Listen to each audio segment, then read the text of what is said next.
All right, great that you're here. The Miracle Mind, the new miracle work, you could say. We do it different. It is really like a different animal. It is a different meeting that we are doing. So, yeah, it is not so much about the form. Like the content will still be the same. It is just that it comes differently this time, which is so incredibly beautiful and inspiring to me. It's unbelievable. So I'm very happy. This will be a better introduction sentence. It's like I'm so excited to present to you what is actually going to occur in these meetings. So it really came to me to do it this way. And it's like unbelievable what it opens up. For instance, we're going to listen to Master Teacher for 15 minutes or so. Like I divided one incredible talk of Master Teacher that is also part of this book, like the Course in Miracles, introducing a Course in Miracles of Master Teacher. It's in fact the transcripts that are in there. That it's like this is exactly how I love to look at the Course in Miracles. Because that's in fact what we do, introducing, or we're not looking at it, but more seeing it like, okay, this is actually what it is. It's being presented to you. It is introduced to you. Yeah, like never before, really like this. So that's the beauty that I love that came with it. And so the book we're going to use in a very different way. It's like, okay, I got my visuals made for it. So we listen to Master Teacher too. We're also directly using the book. And using the book, we're going to do that today, for instance, by reading a part of the introduction to the Manual for Teachers. Now, this Manual for Teachers is the third part of the book. And in the regular blue book of A Course in Miracles, you have three parts. One of them is the textbook, one of them is the workbook, and one of them is the Manual for Teachers. And so the third book, we're actually going to read the introduction partially. And that's a lovely way to get started. So I'm going to open it up right away. So this is a bit the program, if you want, or the first meeting that we have. We will grow into this just like we grew in in the miracle work. It sounds a bit organic if I say it like this, but it becomes say a revelation in itself. And this is definitely a transformative way of say dealing with the Course in Miracles, seeing it for what it does. And I say described about 4 phases that we're going through in this series. One of them starts with what is really A Course in Miracles. You know, there are like millions of books sold at this point. I just saw like a video of at least the title of it, of A Course in Miracles that was presented a couple of months ago, and I think 100,000 of people are listening to it. But what is A Course in Miracles really? And so that is really the main theme in why we come together now, to see it at work, to discover what it actually is, and see how incredible this gift is that is given us. Like how amazing it is to have a whole book full of, say, scripture, of a resurrected mind. Like scripture, literally just like the Bible, but here written by someone out of time, giving that to us, in fact, for your own transformation.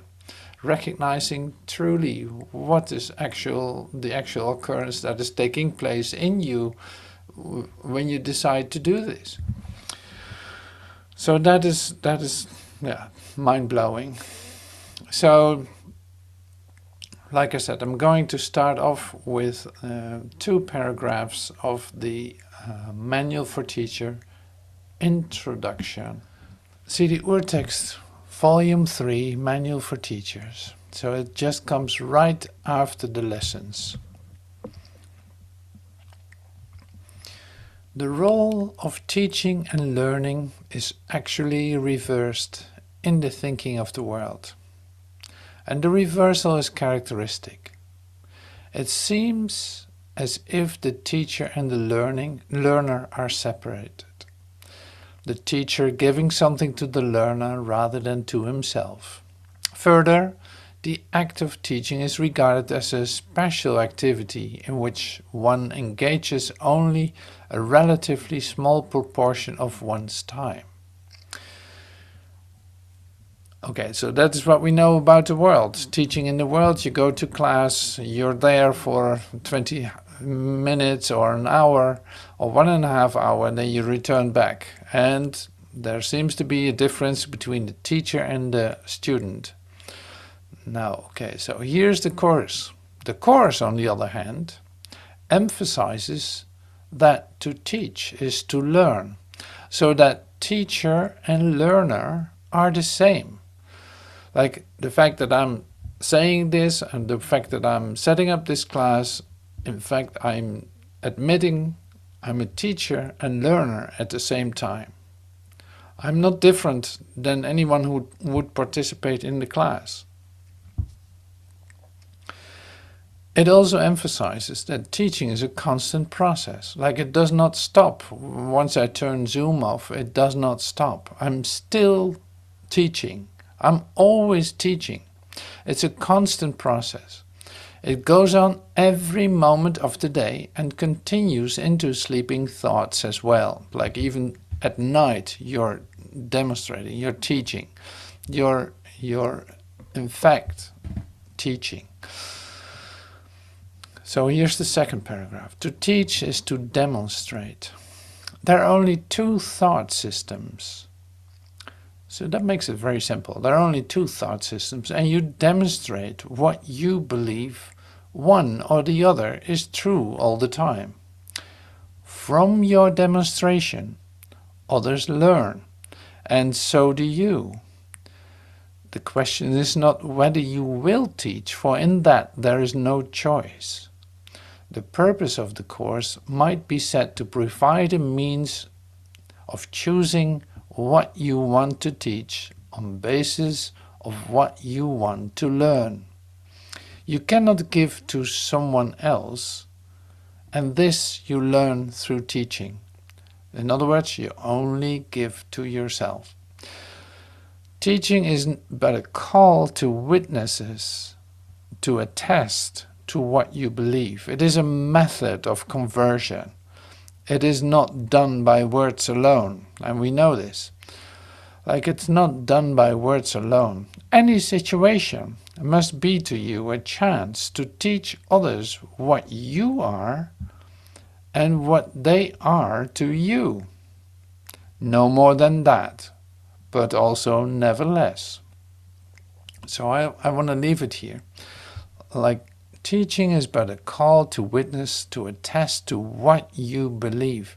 It is a method of conversion. It is not done by words alone.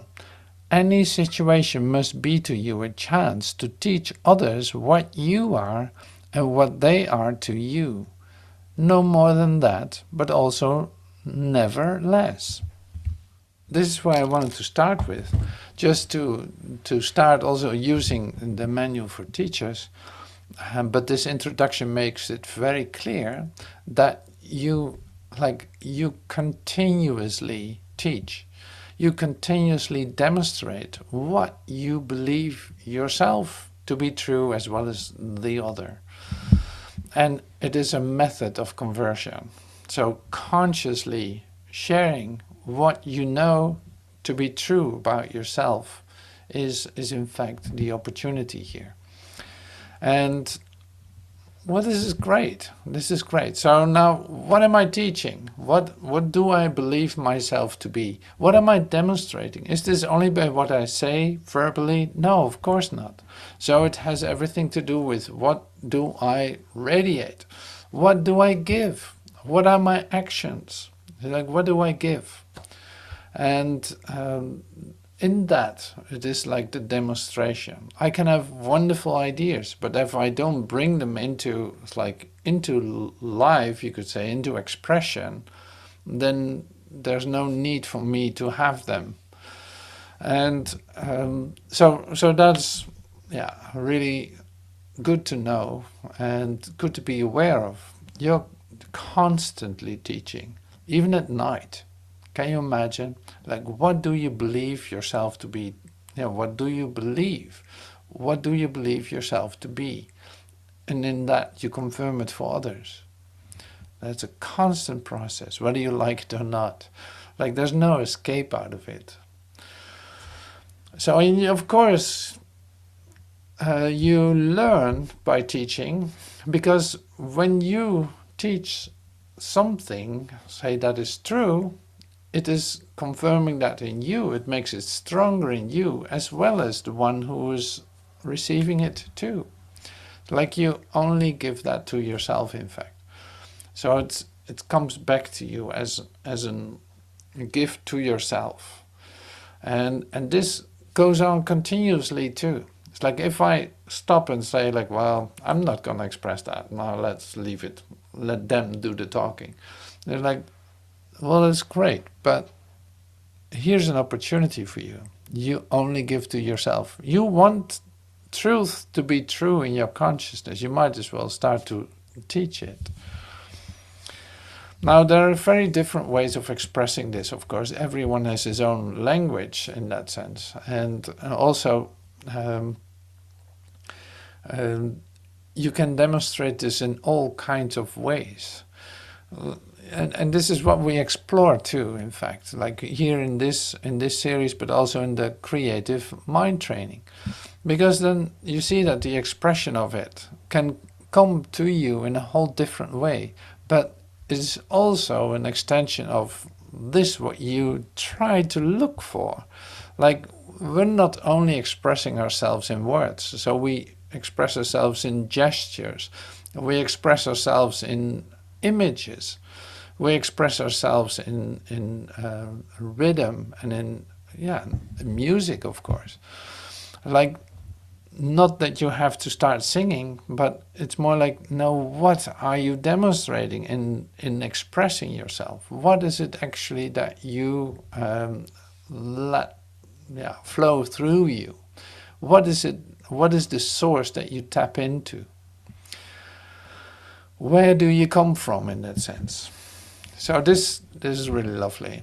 And so the manual for teachers we will use, I will say, come back to the introduction, maybe today, maybe in the next opportunity. But I want to take this with us. Now we're getting into the absolute, like, introducing A Course in Miracles into our life, into our practice, really. And now, the talk of Master Teacher that I say transmutated into a podcast and into 6 segments of almost 15 minutes each is just only, like, I put them just on YouTube, but that's only a third of the total talk in which we're actually going to take a look at the miracle principles to discover what A Course in Miracles really is. Now the first 15 minutes is starting right off, and I'm going to share that with you, and we're going to listen to that before I do anything else. When I come back, when we've finished that, I will go through the text that he in fact is teaching, to stand still with certain aspects of it. and only the first part. So here we go. So this is the first part of this talk. He's in Denver, Colorado, expressing himself. There are some, some are present in this meeting that walked with him for a while, and some are completely new. So it's like this is for everyone. Just listen to it.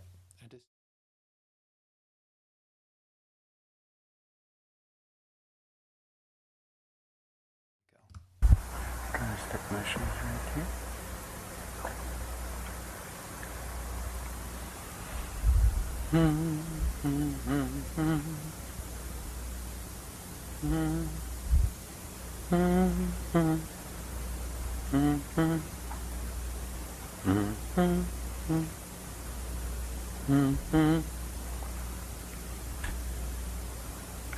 Good morning, teacher.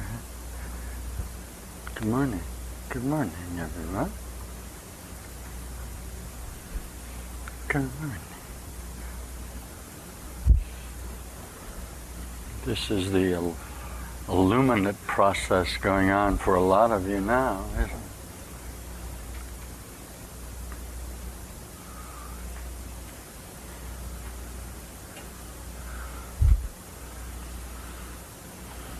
Yeah. That's okay. We'll take this up. A lot of you are having very lovely revelation. This is what we call the Course in Miracles is, isn't it? To bring about, through experience, the realization of God. That's what you're doing. You're doing a Course in Miracles.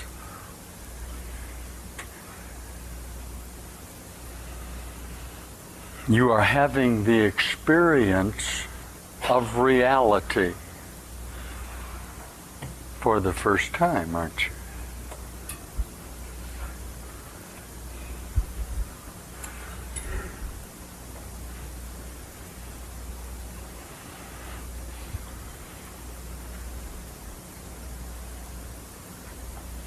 The teaching is that if you can't get it now, of course, you won't be able to get it later, will you?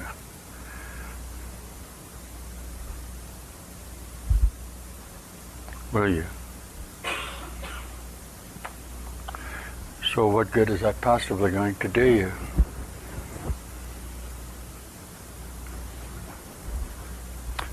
No good.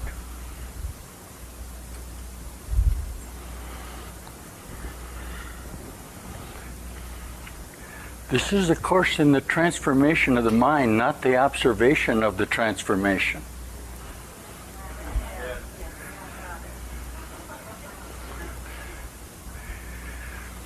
This course now, as we're going to present it to you today, is for the rapidly maturing mind through the auspices of Jesus Christ. This is a teaching of the metamorphosis of man coming from his chaotic perceptual associations to the realization of his universal wholeness in love. Huh? Is that so? Is that what's happened to you? Huh? Where does the verification for this occur? Here on earth? No. No. Now we're into the teaching, aren't we?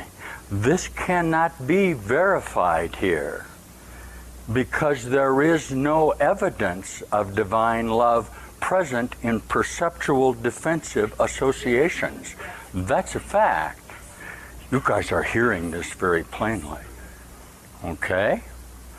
What is then necessary for the perceptual mind to come to the realization of singularity? Okay?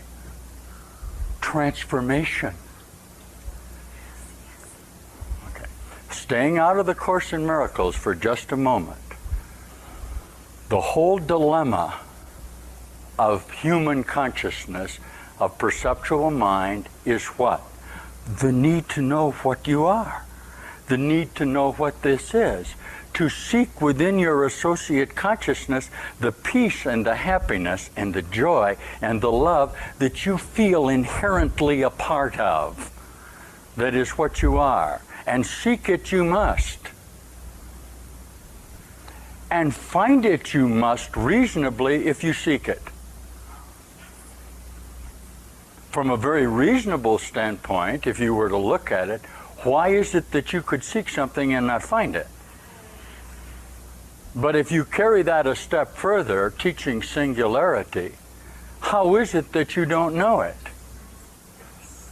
Could you in fact search for something that you don't already know? No, not reasonably. This is the teachings of Shankara.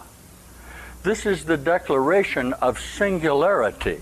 It is the single assertion that separation cannot be real, because finally there must be a single whole beingness, a universal condition of reality. It makes absolutely no difference what you call that. Of course not. What difference does it make? Okay, that's God. Okay, that's God. Now, you will bring inevitably your idea, all right, of God, which God is an idea, because mind, okay, is the idea or mechanism of the assertion of creative capacity, which is inherent in the creative whole structure of universal consciousness. You cannot not create, because that's what you are. Okay, but here's the dilemma. Consciousness must still be singular. Okay, the idea of separate things communicating does not make sense in the reasoning process. This is a fact. You don't have to, not using the Course in Miracles. All they would be able to do would be to judge themselves in their perceptual associations with themselves. All right. Obviously, separate things must have and would have to have reasonably different sources. Now, we could look at reasonably there, somewhere there could be an idea of different sources, but how are they different? If they are different, they must be in fundamental conflict with each other. This is impossible, this be so. You cannot break off a piece of the whole and have a whole. Okay? This is the premise of the teachings of Jesus Christ in the Course in Miracles, because it is simply the premise of all whole-mindedness. This cannot not be so. This is called singularity. It's not really open to question. It's the ontological assertion of a human being that there is ultimately a whole divine relationship with himself in accordance with his perceptual principles of harmony. He has to know that. And he does know it. And not only does he know it, but he shares it. Okay? Now, here's the direction we will take.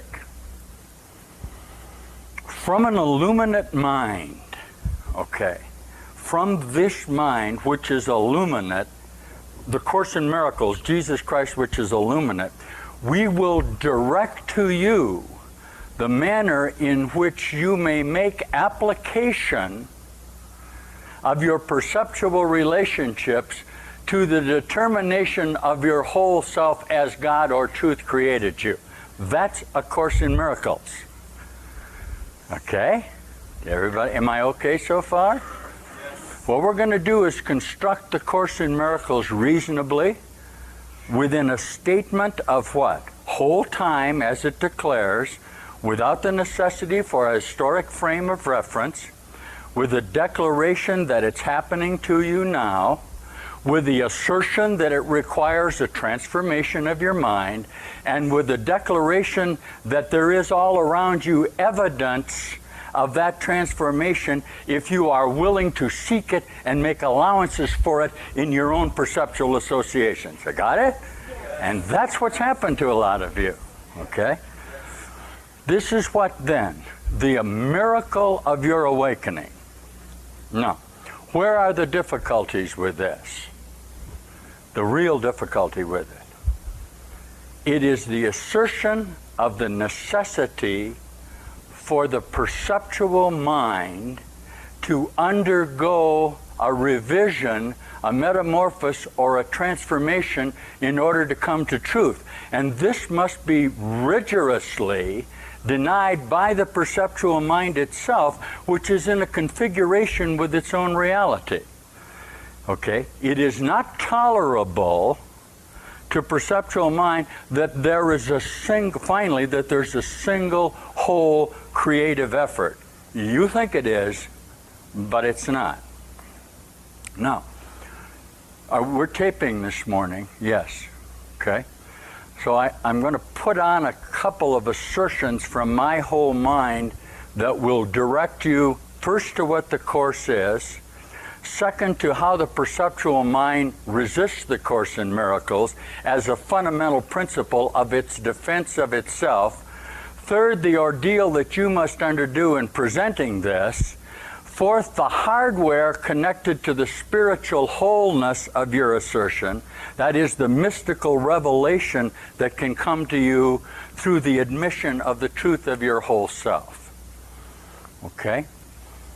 There's a little out of time book that we put together some time ago that says this. First, a definition of the Course in Miracles.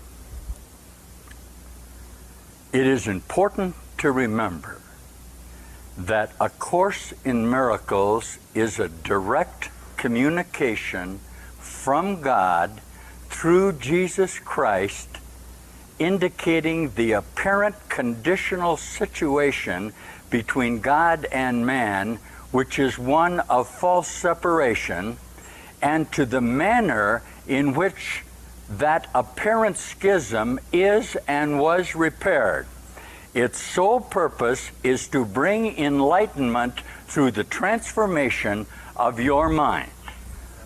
Okay, you may use this as a definitive statement of the Course in Miracles. Now, this is a true statement of what the Course is. This is what it says it is. This is what you know it is. This is the process that you underwent to determine it was so. It's impossible that that not be so, because I'm telling you this is what this is now. This is what it says it is. I'm going to spend a little time disallowing your perceptual observations of the Course. Why? The Course in Miracles is a course in disallowing all of your perceptual relationships.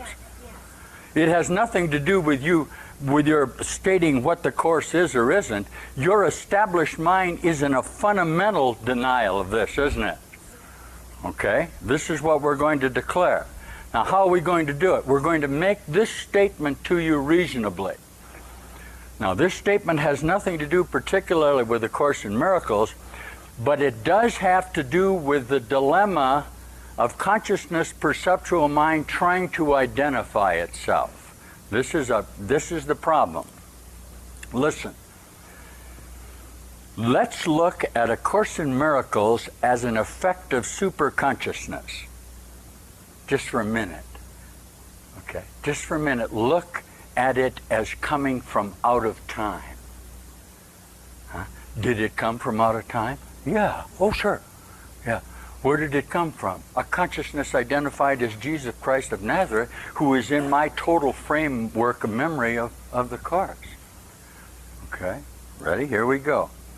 That is, with Jesus Christ as its true causation.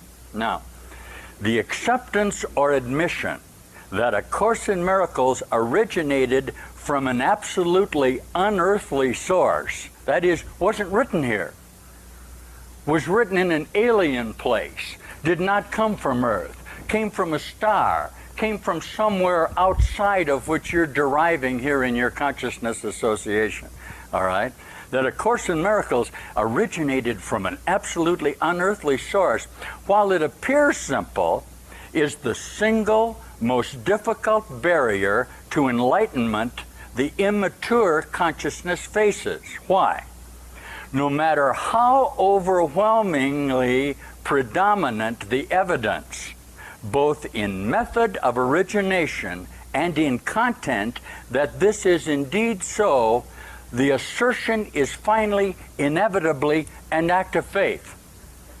Yes. Yes. It must be. It must be. Listen, you must remember that human conceptual consciousness is explicitly formulated in a self-perpetuating structure of thought that denies singularity. Nothing could be more devastating to the dualistic mind construct that is limited perceptual reality than the realization that A Course in Miracles is indeed not of this world, but actually truth speaking to falsity. In other words, God-man speaking to God. All right? All right. So I hope that when you read this in the French language, that it makes a lot of sense to you. Like you could read it in the subtitles. I hope that supports your hearing what is being said. So it doesn't hurt, so to speak, it doesn't hurt to take another look at what actually is expressed here. Since the language that Master Teacher is speaking is a real different language, you could say. So you can also say it like this: it's like, if you want to hear what is being expressed, you have to forget about the words, in fact. So you tap into a frequency, and in that you can receive what is being shared. Well, that sounds already pretty mystical altogether. So let's bring it down. Let's bring it down to some expressions of Master Teacher that are happening in, I think, the first 5 minutes, which will give us sufficient material to take a look at.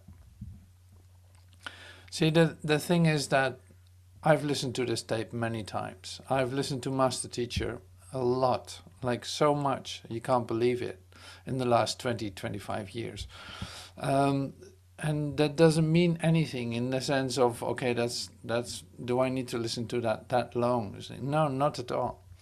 It is just that if you hear what's being expressed, it's like if you allow yourself to tap into that frequency, then it's a total delight to be rejuvenated by it, to receive it, to see that this communication is real, that is going on. And since I experience that, since I receive that for myself, I can give it away to you. And we just read too with the Manual for Teachers, if I am, say, demonstrating this in my receptance of it, I'm actually stating how I see myself and how I see you. Now, this is where the real miracle happens, because the way to listen to what is being shared, whether I'm talking, whether Master Teacher is talking, it doesn't matter. It's like in your receiving this, in fact, you demonstrate what you believe about yourself. And it is being enhanced, like it's being confirmed in both of us. It confirms our oneness, because that's really what Master Teacher is saying too, is like, this is about singularity. It is about oneness. It's like you cannot take a part off of it, then it wouldn't be whole anymore. Now, and that in itself is a total opposite of how you think as a human being. That's why there's a need for a metamorphosis, a transformation of mind. That's why we do, for instance, the first 50 lessons, to come to a mind purification, as it is being said. In fact, to get over all your ideas about yourself, or what you think the world is, or what you think God is, or what you think A Course in Miracles is, or what you think who knows what is. Like, the undoing of that is taking place opens up a whole new communication that has nothing to do with something that you believed in before, or something that you identified with before as a you, as an identity.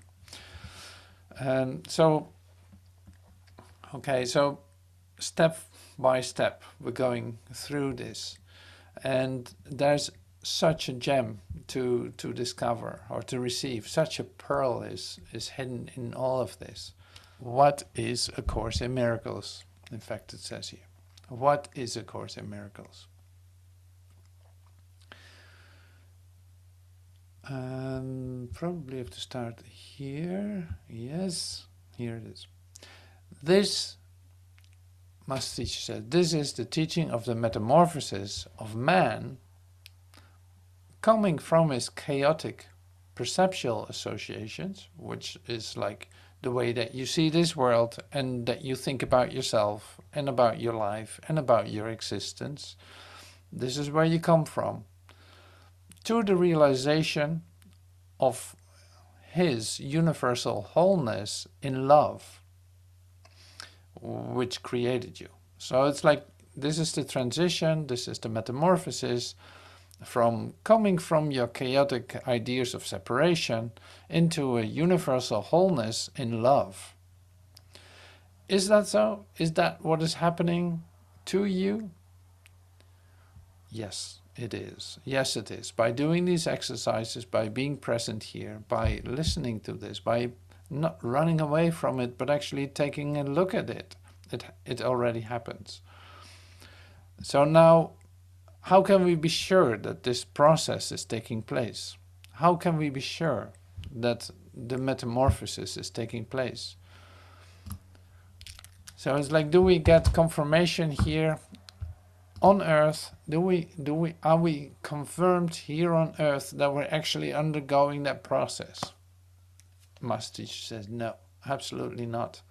Like, there's nothing confirming that to you on this earth, because in fact this place that you invented, this chaotic perceptual association, as Master Teacher mentions it, is in fact the denial of your truth. So it's never going to admit to you your wholeness.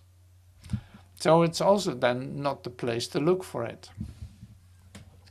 Now this was just one opening sentence. In fact, he starts with this. It's like, this is the process that is taking place, the metamorphosis from you as a human being in your world of chaos, in your, in your idea about yourself based on the past.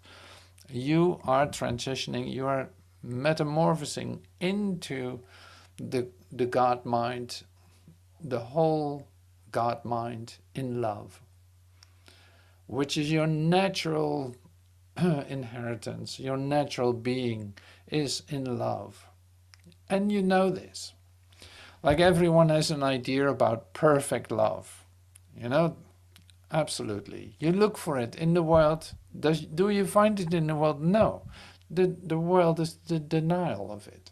Now, coming back then to your true nature, when you give up looking for it in the world, the immediate thing that's going to happen is you find the love that you were seeking. But that's too simple. So that's why we continue in this process and take another look at an expression. This cannot be verified here, it cannot be confirmed here, because there is no evidence of divine love present in perceptual defensive associations. That's a fact. Okay, so now I'm coming back to you. Like, why is it not evident here? Like, you could say, like, the defense or the resistance to receiving this is the denial.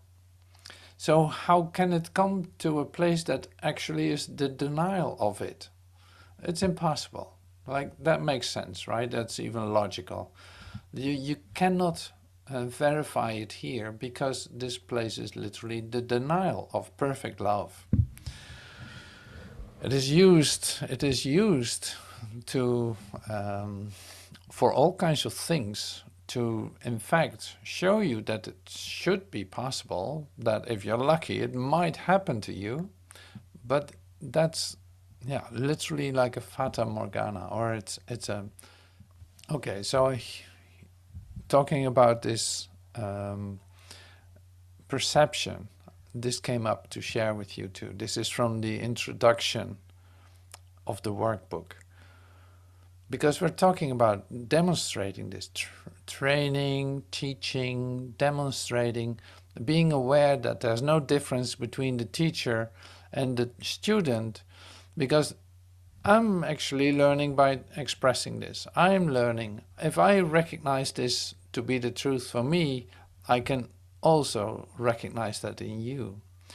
And the same for you. So it's like, we just hand this to one another, in fact, as a total recognition of what actually is going on. Now here in the introduction to the workbook, where the lessons are, it says this: transfer of training in true perception does not proceed as does transfer of the training of the world. If true perception has been achieved in connection with any person, situation or event, total transfer to everyone and everything is certain. On the other hand, and here's the thing, on the other hand, one exception held apart from true perception makes its accomplishment anywhere impossible. So that's why our training, as it says here, our training that we receive here is different from the training that you receive in the world. It's completely different. Here it is like, here what I mean is in A Course in Miracles, if you discover, it's like if you discover that there's no exception to true perception, like there's no exception to it, you see it everywhere. You make one exception, you can say like you value one thing here, and your true perception is lost, it's gone. Like you cannot experience that at the same time. That's what makes it so different. So the whole process of receiving this, what I'm sharing with you, is totally different than what you have been used to in the world, by learning something, by buying yourself a book and studying it and learning it by heart so you can recall it. No, this is totally different. This is about a recognition that can take place. You see one thing truly and you see everything truly. So that's totally different. But I thought I have to put it in here to make it all complete, since this is my one and only chance to do this. So what is then necessary for the perceptual mind to come to the realization of singularity? Like how on earth can you possibly come to the realization of your wholeness? How do you do that? It is transformation. It is not learning it by as you are accustomed to in this world. It's not by learning it. No, it's actually transformational. Now, what is transformational? It is letting a change occur by which the former state, you could say, disappeared. The former entity disappeared. The caterpillar into the butterfly. You can say like, okay, it's still the same animal, but it looks totally different. And there's no way of going back into it.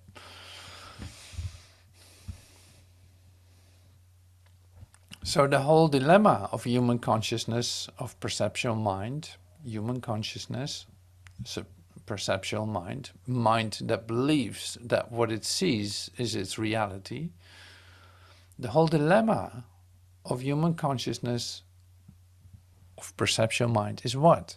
The need to know what you are, the need to know what this is, to seek within your associate consciousness the peace and happiness and the joy and the love that you feel inherently a part of. That is what you are, and seek it you must, and find it you must reasonably if you seek it. So the whole dilemma of human consciousness, of perceptual mind, is the need to know what you are, the need to know what this is.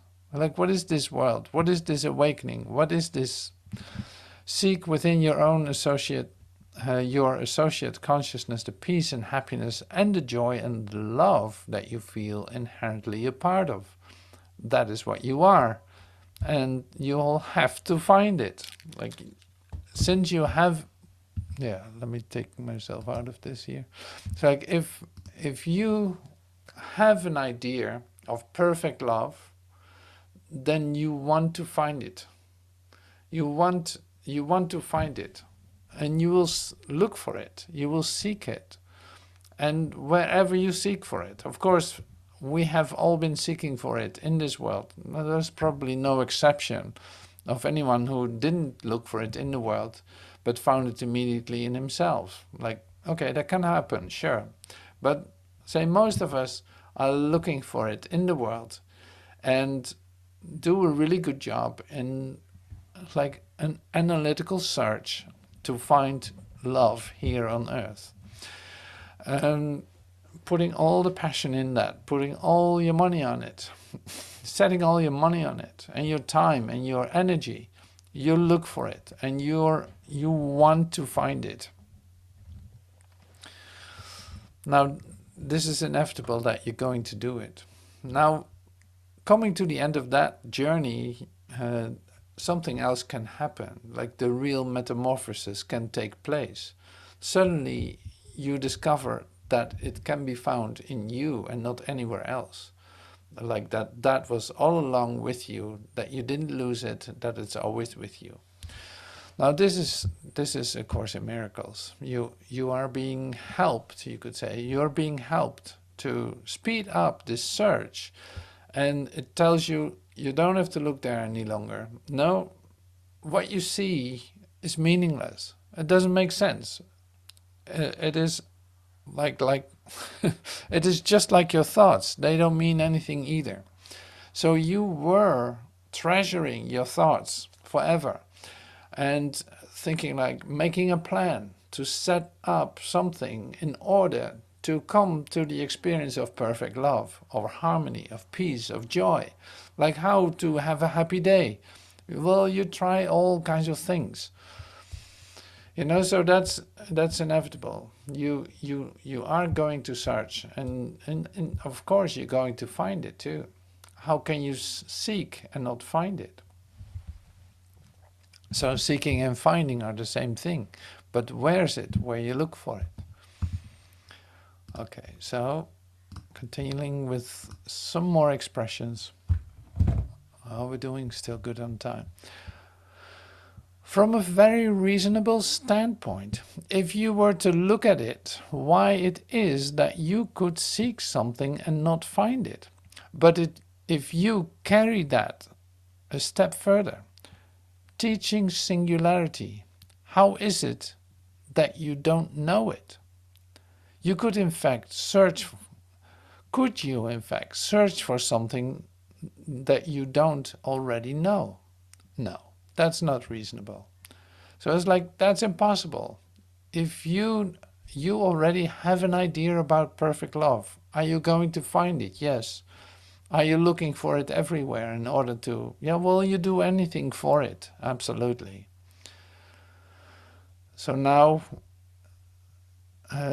say, it doesn't make sense that you would not find it since you're looking for it. Here it says, could you in fact search for something that you don't already know? No, you cannot look for something that you don't already know. That just does not make sense. See, it's very almost like philosophical, the way it's written here. You cannot not create, because that is what you are. Like whatever you do, you are creating. You are creating. You cannot not create. It's the same as what we said in the beginning, like you cannot not teach. You're always demonstrating one of the two thought systems that are available to you, you cannot not demonstrate. But here's the dilemma. Consciousness must still be singular. The idea of separate things communicating does not make sense in the reasoning process. How could separate things communicate? This is in fact not using A Course in Miracles. All they would be able to do would be to judge themselves in their perceptual associations with themselves, like these separate things will judge themselves in their perceptual associations with themselves. So separate things would have to have, reasonably, different sources, right? Like, if there are separate things, they must have separate sources. Now, singularity is the idea that there's a singular source, that we all come from the same source, that we're made of the same stuff, that we have one Father, that we have one mind, right? Now, somewhere, reasonably, there could be an idea of different sources, but how are they different? If they are different, they must be in fundamental conflict with one another. It is impossible that this be so. You cannot break off a piece of the whole and have a whole. That makes sense too, doesn't it? So how is this helpful? How is this helpful here while we're doing A Course in Miracles? Like, how is this helpful in our transformation? So, in fact, it is helpful in the sense of, you know there's one source. That is your source. Like we learn then in A Course in Miracles, for instance, you're an effect of God. God is your source. Like, you're the effect. You're the effect. And it's inseparable. There are no different parts. So what does that have to do with the world that you see? Well, if I look at this world, I see glasses, I see my telephone, I see my headphone set, I see this and I see that, like separate objects. They seem to be coming from a different source altogether. And looking at my neighbor, she comes from the other way, the other side of the world, totally different, and on and on and on. Like, you look as a human being, you look at things as separate entities, separate objects, thinking that they don't have anything to do with you. Or maybe a little bit, since you're inhabiting the same planet. Okay, that's at least something. So, why am I using this? Well, it is just to discover how your thinking as a human being is like so in contradiction with the singularity that is yours, that is your inheritance. Now, the motivation to do the mind training is then, in fact, stepping into an adventure to discover what is really going on. What is it? It's like, I have this idea about complete joy, ecstatic joy, love, of communication, like communicating with my source directly, as enlightenment. Yeah, all these ideas are in my mind. Like, I know they are there. So how do I tap into it? How can I experience that? Since that seems to be, and one other thing is, like, there's a whole universe out there. How can I ever reach the universe? Now it seems like I have to step into a rocket to be propelled into space. And it takes years to even make it to the moon. What we just saw, it's like it's going to take another 2 years to come to put a foot on the moon. That's just one ridiculous thing. Like, if this universe is happening, it must be in me. Like it cannot be a separate object that I cannot reach only by using a rocket, and thinking that that's only for some. If you're lucky, you make it in this lifetime to come to the moon or to do whatever you want. It's like all separate objects. And it is the tragedy of humankind to think in those terms of limitation. So that's why it's so great to have from out of time, like completely from out of this human thought system, information entering in that in fact is like asking you to be used. Like if you want to know who you are, if you want to know where you come from, if you want to know what perfect love is, if you want to discover what it means to be ecstatically joyous, if you want to have a feeling of complete fulfillment and a homecoming with no, say, similarity here on this, in this idea that you have about yourself, you might as well pick the book up and start doing the exercises. So in fact, that is what's going on. That is your opportunity. And that's so great. So this is just a bit of a beginning, you know. It's like the miracle mind is your mind, open to receive a whole new communication. And it is already doing that. Now let that come into your consciousness fully and completely.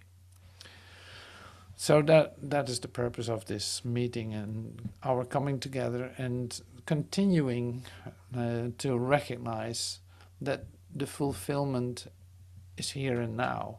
It's not anywhere else.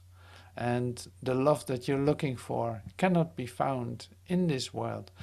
So it's like the verification of this is taking place in you, not anywhere else. The whole world can shout at you not to look for it inside yourself. But here is the opposite then. It's like, no, you look for it once inside, like you perceive truly for just one instant, and it will extrapolate, or it will extend to every aspect of what you've seen before. So don't make an exception, because then you're back into the limited system, into a system of separate parts and all this. Okay, so you know this. So thank you so much for your attention, and we continue on with the Miracle Mind.